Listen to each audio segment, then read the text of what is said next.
Hey, I'd like to welcome you to another episode of the Mission Matters Business Podcast, your source for all things business. My name is Adam Torres. You can follow me on Instagram at AskAdamTorres. Keep up with my book releases, book tour schedule, signings, all that other good stuff. Always love to connect with you there. And as always, if you'd like to apply to become a co-author of one of my upcoming books, just head on over to the website, missionmatters.com, and click on Become an Author to apply. All right, so today I have Martin Rowinski on the line, and he's CEO over at BoarddsEye. Martin, welcome to the show. Thank you, Adam. I appreciate you having me on the show. Been looking forward to this.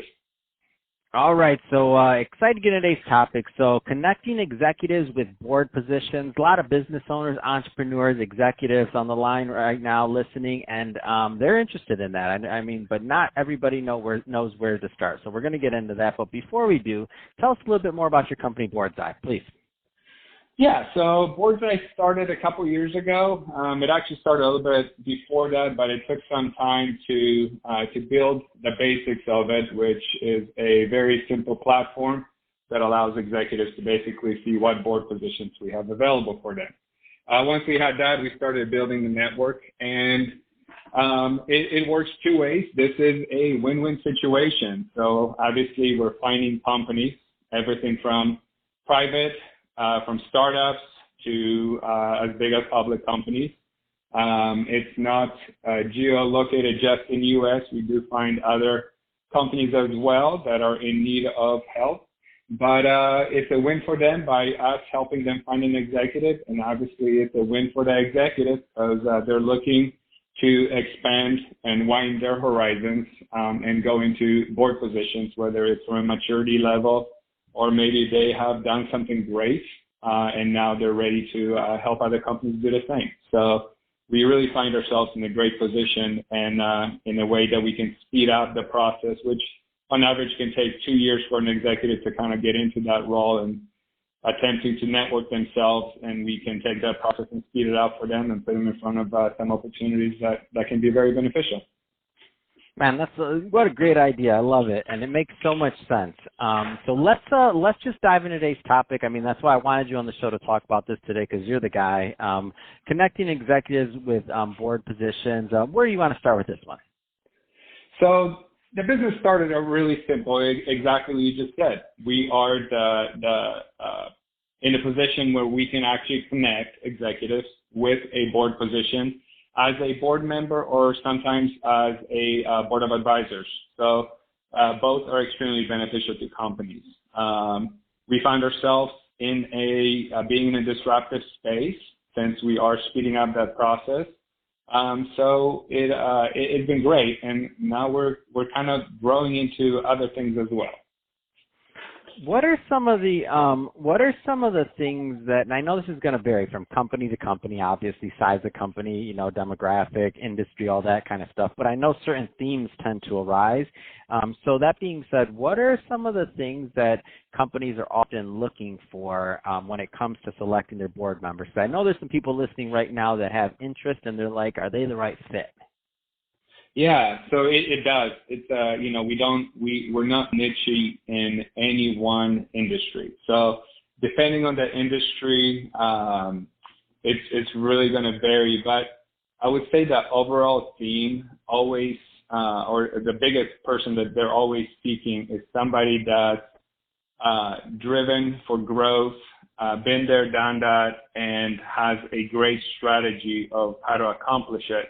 And then from there, you kind of filter it down to the industry. Now, obviously, you do have to be careful when it comes to industry because if they are currently still working in that industry, they might not be able to help somebody that, there might be a conflict there.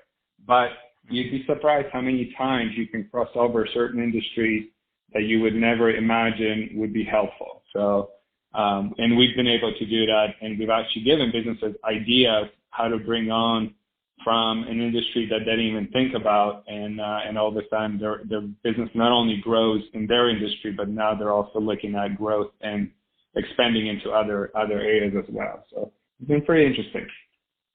What does a typical time commitment look like for a board member, just in general? I mean, if you can give a range, obviously it's going to vary, but just to give an idea for people that have maybe never served on the board. Yeah, absolutely. So as an actual board member on a public, at a public company, if an executive cannot dedicate at a minimum 200 hours a year, then in our minds, they should not be a board member. To be an effective board member, you're definitely looking at least committing 200 hours in a year. No, it's very helpful. What are some of the, just again, we're talking right now to maybe some of the people that have never been, they're very tenured and experienced executives, so maybe they haven't held a board seat yet and they're still considering it. Take me through what some of those functions or responsibilities look like typically. So it varies, and we are actually, you hit on a topic that's very interesting to us because we are moving in that area. Some of the challenges we have come across when it comes to a public company, they can be pretty picky on who they put on there. And if it's somebody that has no experience in being on a board, and that includes a nonprofit, so a lot of times we will suggest to board members that are people that want to start serving on boards to start out on a nonprofit. It really kind of gives you the basics of experience. It's a lot easier to get on those boards. A lot of times they're looking for people that can network and help them raise funds. That's the biggest thing that they're looking for. But it really gives you an overall general idea of what it takes and the time commitment to serve on a board. It is different. It's not a CEO job. It's definitely not a day-to-day. You do have to kind of put that ego away because you're not driving a company. You're part of a team that's got, everything from legal responsibilities, governance. I mean, there is a lot of responsibilities. So what we've initiated, and this is coming soon to all BoardsEye members will get this benefit, but we're working with someone that's in space. He's actually a book author on this space, and he's writing a second book right now, and he is working on videos for us so we can actually educate our executives on exactly what it takes to be on a board and how to serve to that extent that you're actually helping the company and obviously helping yourself. And as that happens and as you grow, then it becomes obviously easier to get on boards.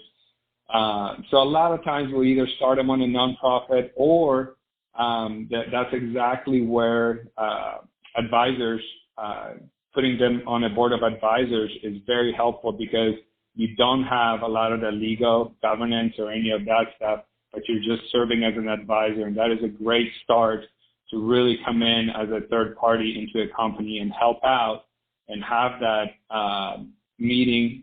Sometimes it's one-on-one, sometimes it can be a group meeting, but you're doing that with the CEO and you're driving that growth strategy and you're kind of seeing the opening of what it's like to be this third party, and that really prepares you as well for serving now on a board later.